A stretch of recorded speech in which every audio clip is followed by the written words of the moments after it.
You're watching or listening to the Wormhole Extremists, and we are covering Stargate SG1's Scorched Earth, episode 409. And my name is David Reed. I am with Evie. Hello. And Nicole. Hello, hello. And that was a crane shot. That was a crane shot. Yes. So this is I just realized I've opened up the notes for the wrong episode, guys. This is fun. It's fine. Everything is fine as it burns to the ground. Oh, it's hilarious. Are you getting the right ones? So Yes, okay. I've got them right now. So hang on, guys. So as we mentioned during our Wormhole Extremists stream, this was the first episode written by Malozzi and Mully, but it was the second to be broadcast, and it actually secured them the staff writing position. So might not be our favorite episode, but it is a very important episode. That's Michael Greenberg's wife. I know. I was going to say that later. Okay. But yeah, no, you're totally right. It is his wife. It is Nikki Smook, and she plays Nika. And she actually returns in the season 10 episode Birthright as a member of the Hacktor Resistance. And her name is Nick Tull. So I love that both characters' names are like variations of her own name. That's what George Lucas does with Star Wars. And also, guys, this episode is the unofficial follicle finale because it's the last time that we see Sam's longer locks and Tilk's bleached soul patch. The follicle. Oh, thank God. That's so funny. Thank God. It's the follicle finale. Come back in here, you'll find the planet transformed. Oh, yes, we will. Yeah.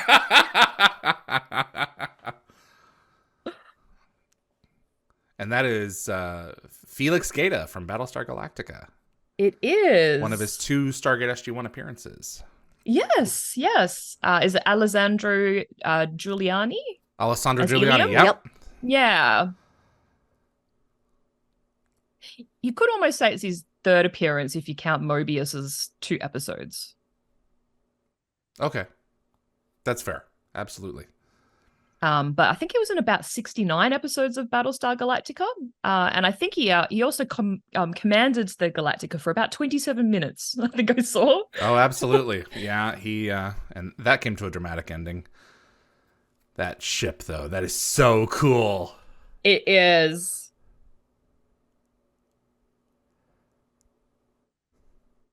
Nicole, are you there? Oh, okay. She might have dropped out. She must have. It's just a wall of fire. Why I couldn't hear her talking. Yeah, she'll be back.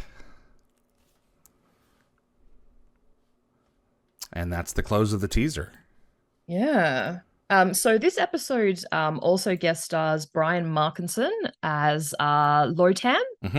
And I was actually reading that since his Stargate appearance, he's won a Leo Award and he's been nominated for like 13 other awards. Yes. So he's been a very busy person. And I think he's most well known for his role as Dr. Arnold Rosen in 7 episodes of Mad Men, which I haven't actually seen. I started He's also appeared in about 38 episodes of Continuum and about 13 episodes of Caprica. So he also has a connection with Battlestar. Yes, he does. And we also see Marilyn Norrie as Hedrazar.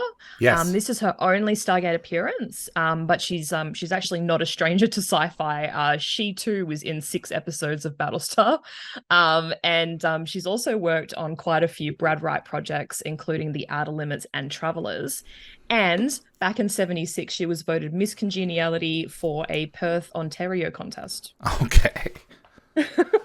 Yeah, you know, also there she is. Okay, we can hear her now. I've been here for the whole time. I didn't want to talk over Evie. Oh, okay. Oh, okay.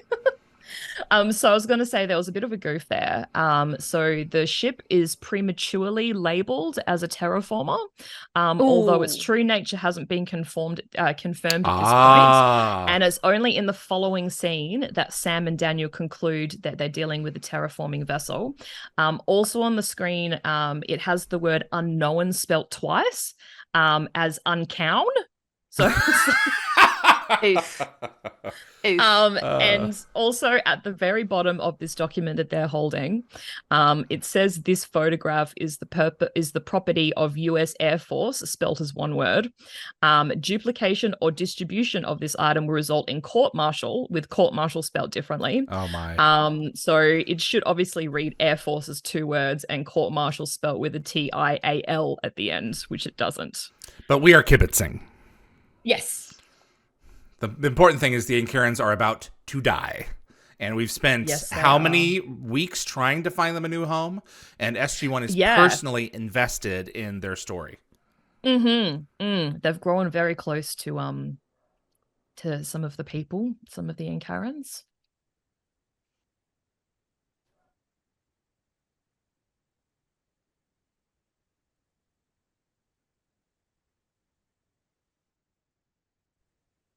So I think the original origin of the Inkarans is sort of a little bit uncertain, because like we assume that they were Earth descendants that sort of adapted to that denser ozone layer from their homeworld. Well, they look awfully human to me, so yeah. Yeah, I know, but like I guess they could just be sort of like a separate sort of similar species to us, but we don't really know.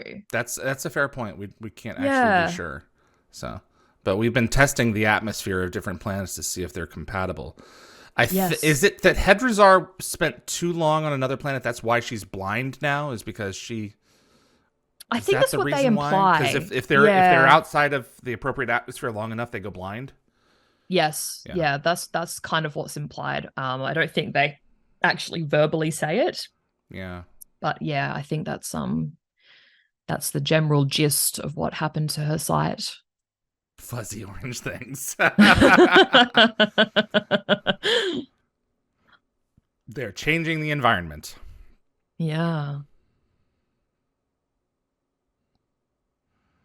Nicole's resetting. Okay.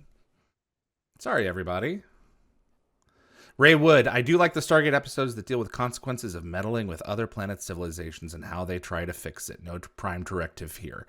That's one of the advantages of Stargate is that it's us, and we are not really enlightened yet like they are in the 24th century.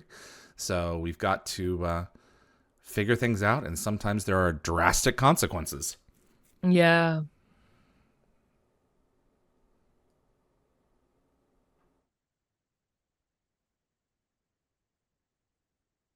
They'll be very different life.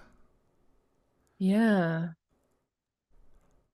Lockwatcher, they are extremely sensitive to specific atmospheric conditions. Without the exact environmental conditions, the Inkarans go blind, and they do eventually die. So it's not just blindness. Big oof.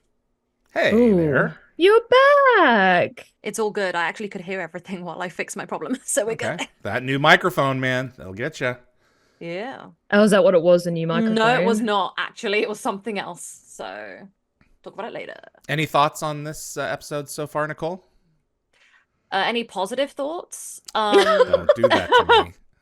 No. I will be more positive with this. You know what? It's been a while since we've gone off world and done the whole meeting new people, and I do kind of miss it. Yep. That's a good point. Yeah, we haven't done this for a couple of episodes. They will not. Some of them leave. They all must leave. But the problem is, if they're the last, their civilization is gone. Yes. Reduced to files in an SGC computer. Yeah. Yeah, it's like you can't fight. You can't fight this thing. Power. They will obliterate you practically from orbit. Yep. The tent was filmed in the studio, Lockwatcher says.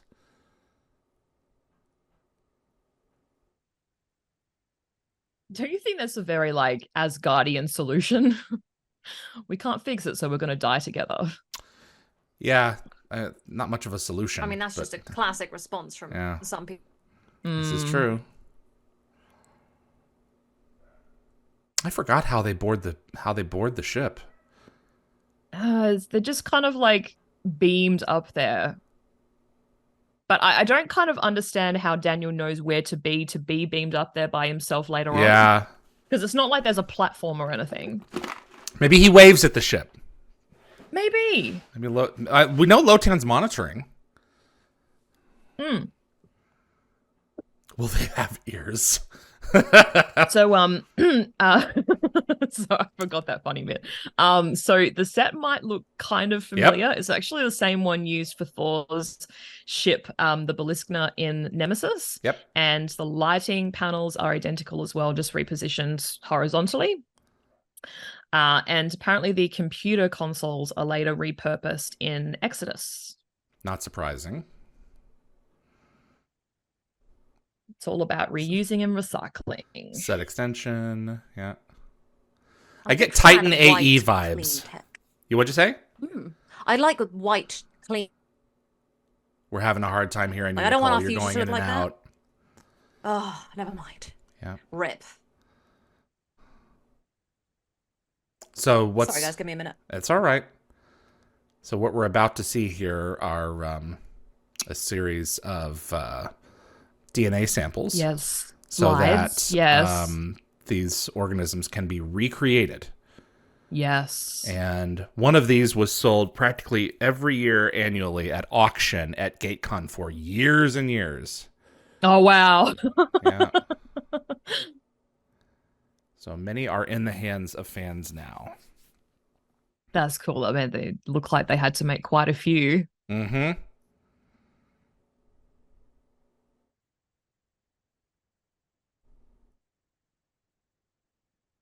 Were they just loose like that when they sold them? Like, are Yes. some of those stuck inside the drawers? No, they're all individual. Oh, okay. Yeah. Oh, wow. A little piece of acrylic with a little bit of paint.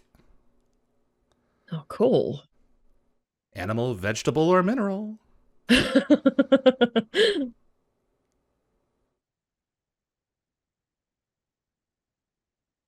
ha ha ha. Hello. I love this Hello, actor. Lotan. Yeah, he's very good.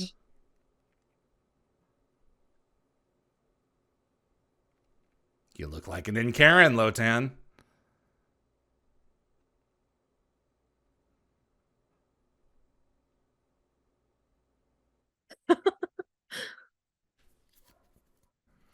So Jack is like quite calm, really, isn't he?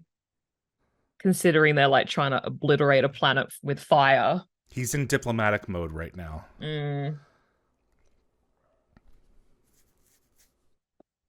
So, Lotan just mentioned the Incarans by name, which is incorrectly regarded as a goof in this episode, because SG1 haven't referred to them by name yet.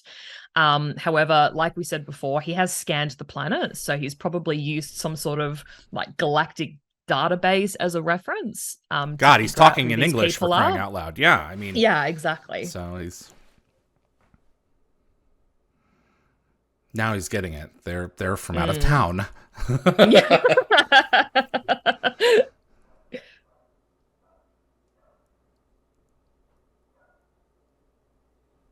Jane Diotta. Markinson just does a good job with this character.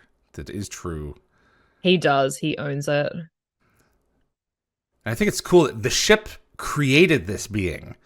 You know, Yeah. That's pretty awesome. That is pretty awesome. It only took it, what, like a day, I think they say? Yeah. He's only a day and a half old. Give him a break. They've disappeared. Yeah, it's called running away. That is so funny. And now Lotan wants them to be an envoy on his behalf. Mm-hmm. The ship doesn't have enough energy to stop and... Well, it can stop. It has to resume, though. Yes, yeah, it can't pick up and go start the process elsewhere when it starts. No, it has just enough orange fuzzy things for that planet. Just enough resources for the one time. Yep, exactly.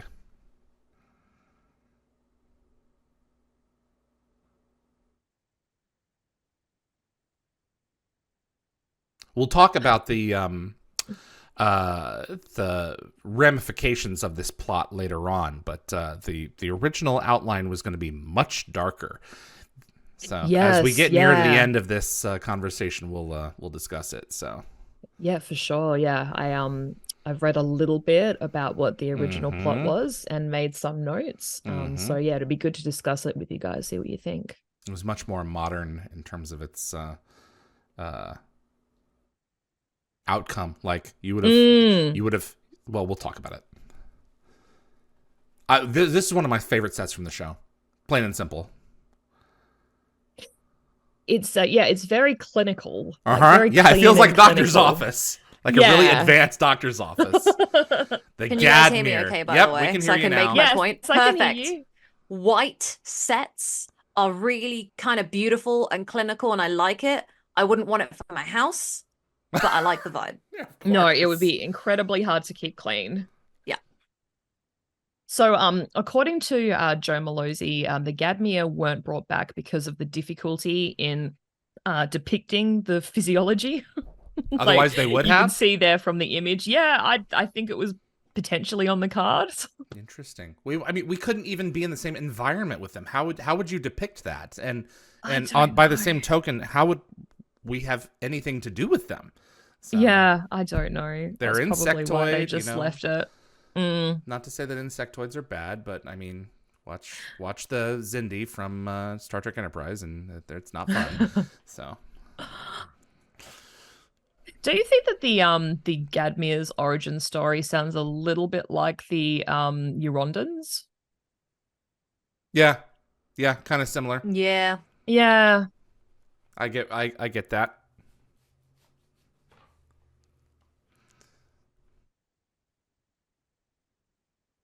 I really like this guy.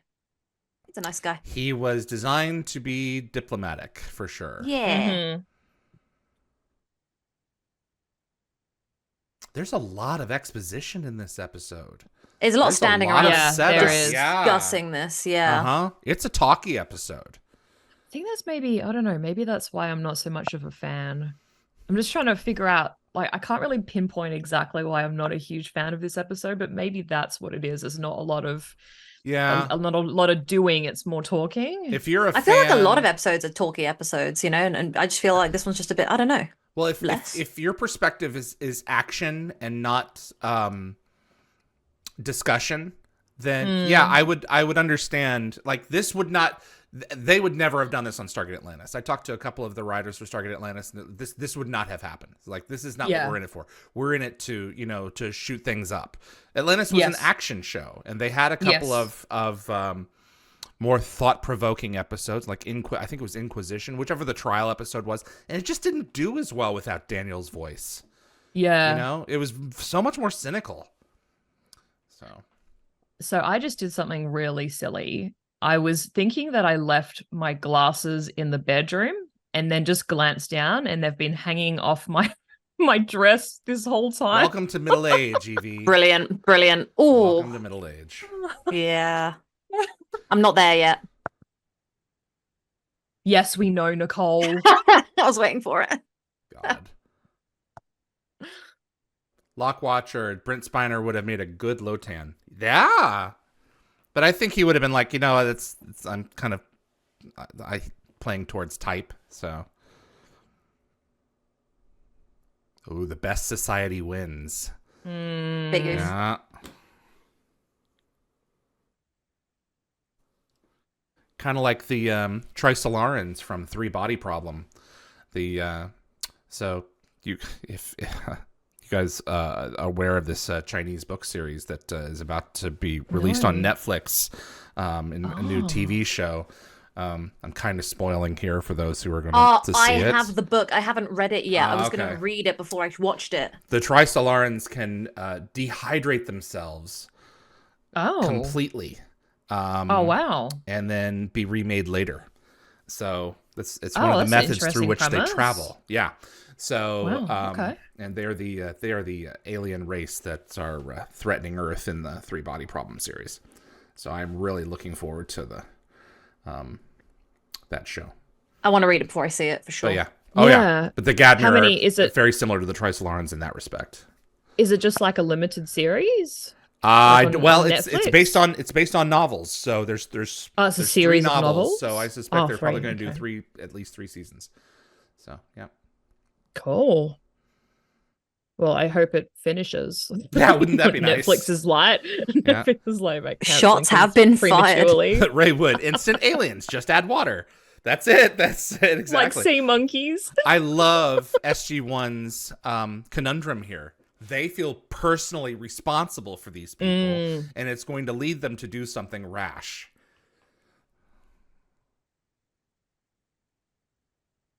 Yeah. This is the Stargate that I love. It puts Jack in a very awkward position. Yep. Because he's got all of these lives who are current to think of versus one biomechanical life form and a whole heap of slides. Yep. Right. That's true. How many villages are there? I don't think they say. They kind of just insinuate that they're like all over the planet. Yeah. Yeah. Kind of like individual tribes. You know, coming off of what David said earlier, and let me know if I cut out because the internet's still a bit meh.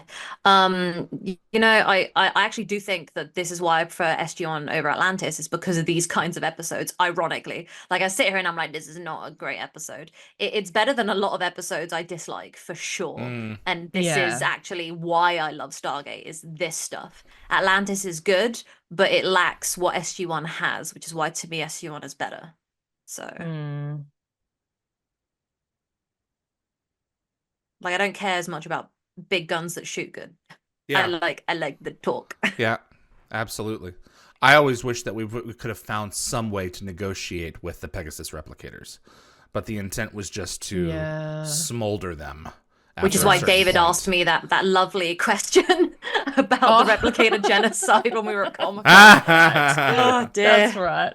But you have an excellent point. Like, it's very true. Like, having human form replicators is what makes them more interesting. You don't just have to kill them all. But Atlantis, to my knowledge, didn't really force that question upon us, you know? And to be fair, we didn't have a lot of time to deal with that because they were lasering us under the ocean. But even then, you know, later on, we never tried, you know, I think McKay wanted to, like, reprogram them. So it wasn't even going to be us, like, considering negotiating with them. And I think the Orville with the Kalon went in the direction that Atlantis could have and didn't. In season I think 3. Atlantis had a lot of the PTSD of the replicator problems from SG1. Yep. So yeah. So there's some very subtle acting here from RDA. You'll notice his like eyes narrow slightly when he tells Sam to build the bomb. Yep. And like he's clearly disgusted with himself, but he sees like no other way around out. this. So like he knows Sam will follow his commands because she's a disciplined soldier, but he can't take the chance of her saying no by giving her the choice. So he has to make it an order. Yep. A bit of the other side kind of drama going on with SG1 in this episode. Yeah, you know, there's there more is. than There really one is. or two little connections with that. Yeah. Yeah. Actually, that's a really good point. I when we're done with this episode, I want to actually kind of like digest that a little bit, the comparison. Yeah. Mark 1 Naquita reactor, by the by. Oh, look at it. It's so big and unnecessarily full of cables. I can't wait for them to make it small and compact. It's like an early mobile phone compared to like our phones now. Do you think you could play Snake on that Naquita reactor? Everyone remembers Snake, right? On their little Nokia? Yes. Classic. I was great at that. I used my mum's Nokia to play it. Me too. So did I. My mom had a really we're early not that Nokia. far in age. Aren't we cute? Although you were probably half my age playing Snakes. I was going to say, pretty probably far in playing age. Snakes when I was like yeah, but then we had these teenager. shared experiences like that, which like make it feel less big. That's fair. Make the generational gap a little less noticeable. Yeah. Those snowy peaks. Love Daniel. Daniel's still convinced on a diplomatic solution. Yeah. Yeah. He believes in him. I do kind of wish this episode took a darker turn for its ending. Yeah. Yeah, I do, because would have made it different. Okay, I'm just gonna say it in my opinion. When the episode aired, I was 16, somewhere around there, and I enjoyed I love this shot. This is so cool. I enjoyed the ending, but as an adult, the ending is unrealistic when you try to apply similar circumstances, which are few, by the way, to our daily lives. Yeah. So it seems easy. that we found the original It's Incaran too homeworld, convenient. which makes Yeah. sense that the ship may have scanned it because it's traveled a lot. But come on, Space is a big place. space So, is a big place. like, we can barely find hospitable planets for, like, ourselves out there. We can find something that's like, ooh, it's close by like 1%. Not good enough. It's a very convenient ending. Mm. I don't hate it as an ending, but yeah, all the pieces sort of conveniently fall into place with like 5 minutes to go. I love that is tough luck line. And I love that Lotan wants to walk among the people. Kind of like Moses. Because he's a cutie patootie. Oh, jeez. I have a question. Like, I assume this piece of music, if you could call it that, was also composed by Joel Goldsmith? Yeah. Yeah. Just smush your instruments together and we'll just put that on the show.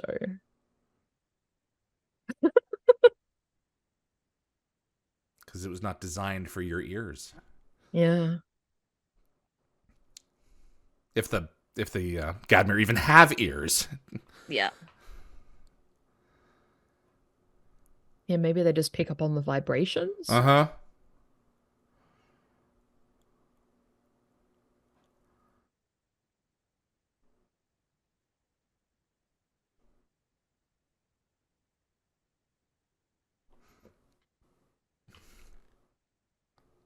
Maybe adapt, darling.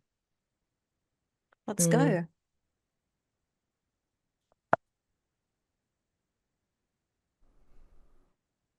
Yeah, he's going to become one with the machine again.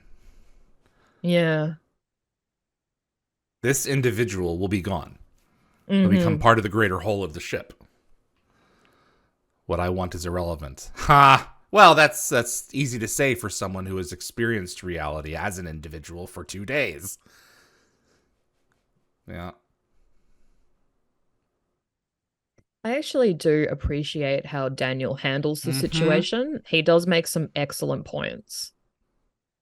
Alternate solutions. Yeah.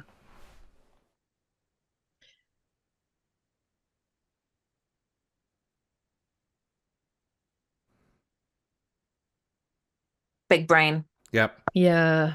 When Daniel is given room to come up with his own decisions, he can come up with solutions on his own. This looks so awkward. After you're getting out of that boat. Oh, yeah. I don't want to get my feet wet. I'll be squishy for the rest of the afternoon. Yep. Oh, boy. Here we go. Yeah, he's like, do you want to talk me out of it? And she said, just yes. That's all she says. They don't need words. I really value this moment, I will say. Now kiss. Oh, come on. No, this is great without that. No, I know. I jest, inappropriate. Obviously. Yeah. You rarely see them standing that close, so it's very exciting. Oh, pot. Beautiful Canada. Honestly, every time I see the landscape, I'm just like, oh, Canada.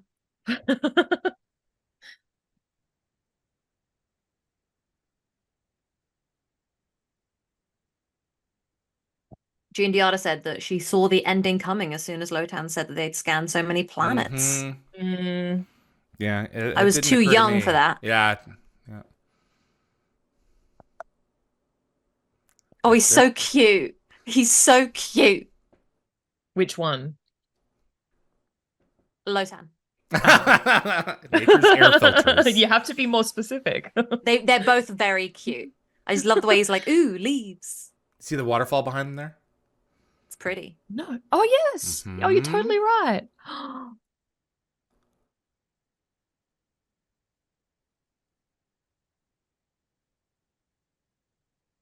Oh, boy. Oh, boy. Here we go. I love that Teal'c's like, I'm just going to sit back and let this all go to hell. No. With like, the only other solution he had was like physically restraining him. Yeah. Right? Exactly. Tell him to go home. I do love this. I'm not on the ship. He's not lying.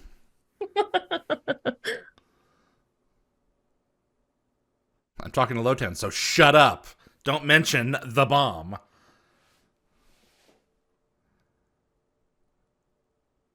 Great shot. It is a good shot. I was just thinking that. Uh-huh. The Stargate just makes the scene, you know? It's one of the things that was frustrating about Atlantis is because there was no gate. It was an Atlantis by season city 4. That's true. They had added a 1/3 section of the gate to the location so they could have it in shots, but they needed it. I really think they needed that's a good it point. for the wider shots. Every time you saw it, it was just digital, and it was okay. Yeah. No, I could tell it was digital. There's something special about like having a physical gate there. Yeah. That, more cumbersome for the poor crew who have to assemble and disassemble that gate. Yeah. It's his argument is interesting. Hierarchical command structures don't allow you to consider all the options. I don't know if I agree with that per se. Certainly not execute all of the options. Lotan went to meet the Incarans. I guess he kind of did. They're running out of time. The way that Daniel's able to like twist every single thing is very impressive. It's kind of like how I twist my boss's words a lot to get what I want. Doesn't your boss watch this show? My old boss does, and he's humorous. He can take it. I hope so. Yeah, is he in conversation with your new boss? Yes, he's my boss's boss now. Well, that's just great. Oh boy, here we go. She can't see. It's okay.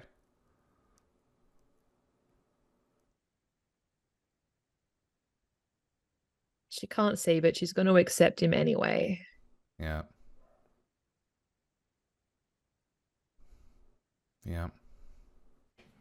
So Nicole, I assume you heard before that the actress that plays her was like an ex-beauty queen. Yes. She was? Yeah. I'm not surprised.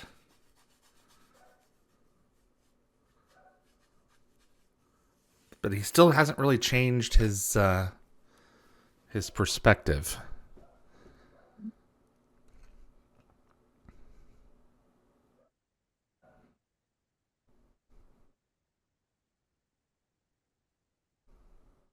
Yeah, basically. Yeah, he may be biomechanical, but he can see through it. Well, so are we. Yeah. Newly biomechanical. Oh, well, better not disappoint the ship. Crap. God, he's like so sick of him, but he loves him. He's not finished trying. So I guess the bomb would have worked in the original script. Yeah. Oh, I would have liked for it to work. Not because I want to see everyone die. I just, or like see the loss of these lives up here. But it would have just been interesting.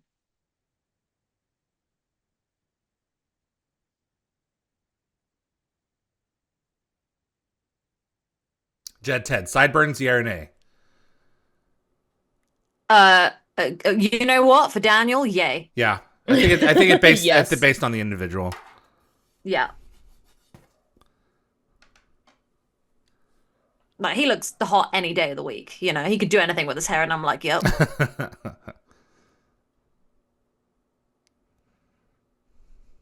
Oh, Jack. You know who else looks great with any haircut? Felix Gator over there. Alessandro. Yes, Giuliani. I love him so much. So there was an interview on IGN.com with Joe Malozzi, and he recalled that some of the fans were outraged when Jack started the countdown to destroy the ship. Apparently, their anger stemmed not from the risk to Daniel, but from their belief that if Sam had been aboard, Jack would not have commenced the countdown. What? I Interesting. think that's Valid. That is a valid perspective. I don't really know. But I honestly, I completely disagree. I think that the difference is Sam would never put herself in that situation. Daniel would. Well, say, what if she was captured?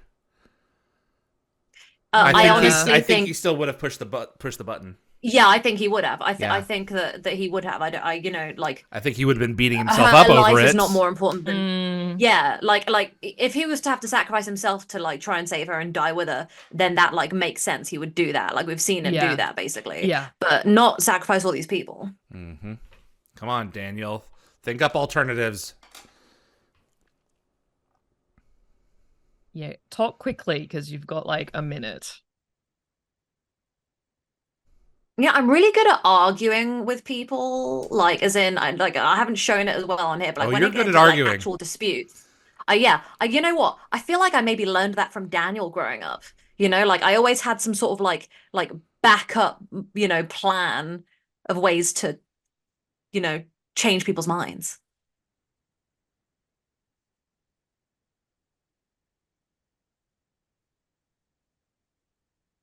Oh, Yeah. I wish I could talk like that.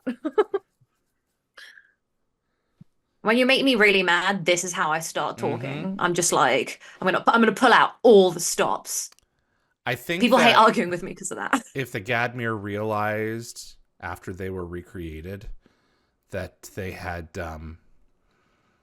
been party to the extinction of a species, I think they would have been once they had come online after the planet had been created.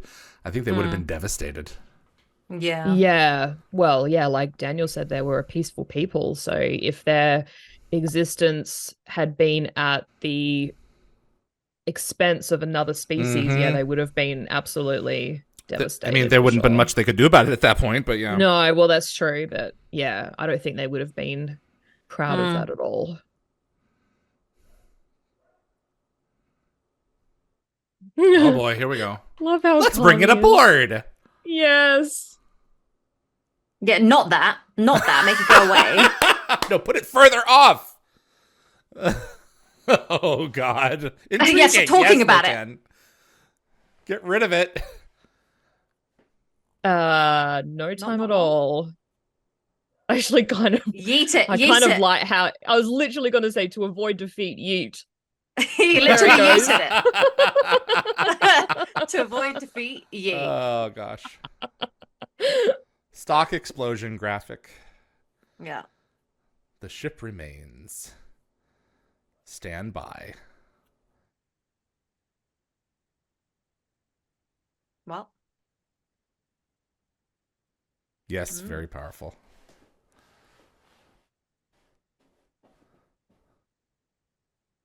Daniel, think. Come on.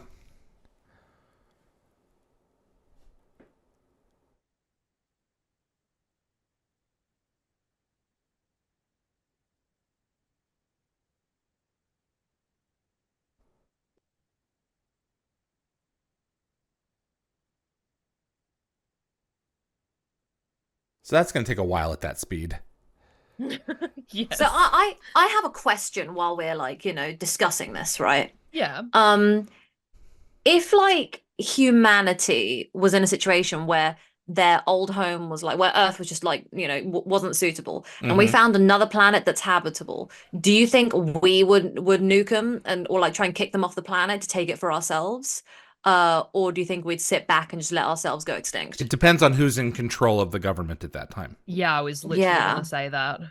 I honestly feel like we as a like humanity, I feel like there'd be like a huge sway, and I do feel like it would be mostly for killing and taking over. Well, I mean, Marvel recently dealt with this with the Eternals. They killed a what is it called? It's not a Titan. It's like I know the big planet things. Right. Big guys. Right. Yeah. So Earth now? Was spared, and trillions of lives will never be born. So, as a result of the Celestial not being permitted to be born, so because the Celestial would have created millions of new habitable worlds. All right. So, yeah. You believe they were How in Karen? You're the convenient. ship. Why don't you know? Yeah. That's it. See, by I'm the by. not very good at thinking ahead, and I didn't see that coming. So for me, that was kind of a twist. Yeah. Well, it is a twist. A convenient twist. Oh, yeah. GDR in the chat just went, sorry, dropped my mouse after putting a bunch of random things in the chat.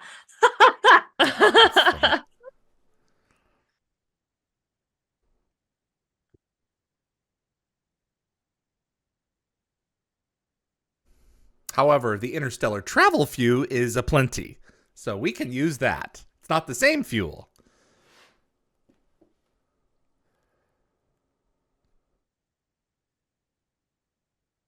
Oh, how convenient.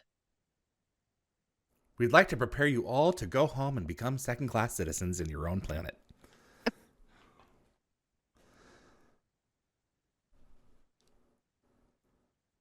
Yeah, it'd be interesting if 8.5 years old, bro. the people on their original planet are more advanced or the same level of technology as these Ankarans. Honestly, like I feel like if they went back to their home planet, there would have been a lot of problems.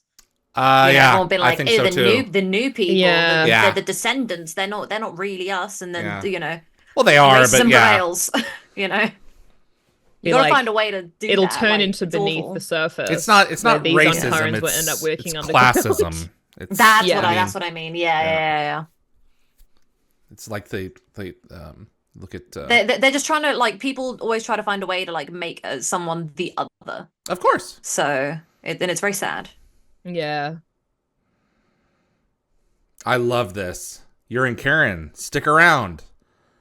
But like I was gonna say, Yeah. like, how is it possible for him to stick around if the ship that's responsible for making him is no longer there? Does that make sense? He's still independent of the ship. I'm sure he's got some kind of a chip or something in his head that Right. can talk to it, though.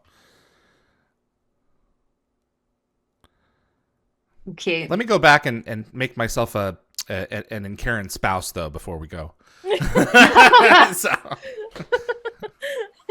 Because y'all are kind of low to me. Go to the original Karen homeworld 100 years. He's running the joint.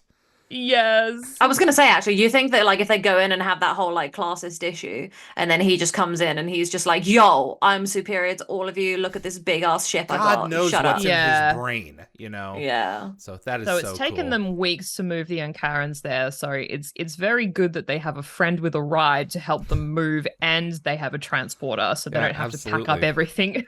Yeah, to no, yeet out of no there. U-Haul team. Yeah. So apparently, fans were upset by the lack of resolution or apology from Jack. Apparently, an apology was scripted, with Jack expressing relief that not destroying the ship, and Daniel agreed, but it was deemed too direct by the actors. So RDA and Michael Shanks had planned to improvise on the day, but then no alternate ending was like ever filmed. And apparently in the original script, Lotan destroys the Gadmir civilization by blowing up his own ship, and the episode ends with Daniel listening to the alien music in his office, which was like a farewell gift from Lotan, and the remnant of the lost civilization. That'd have been so much better. Yeah. Typical of Stargate to nuke the tag. Yeah. Scorched Earth. Thanks for watching.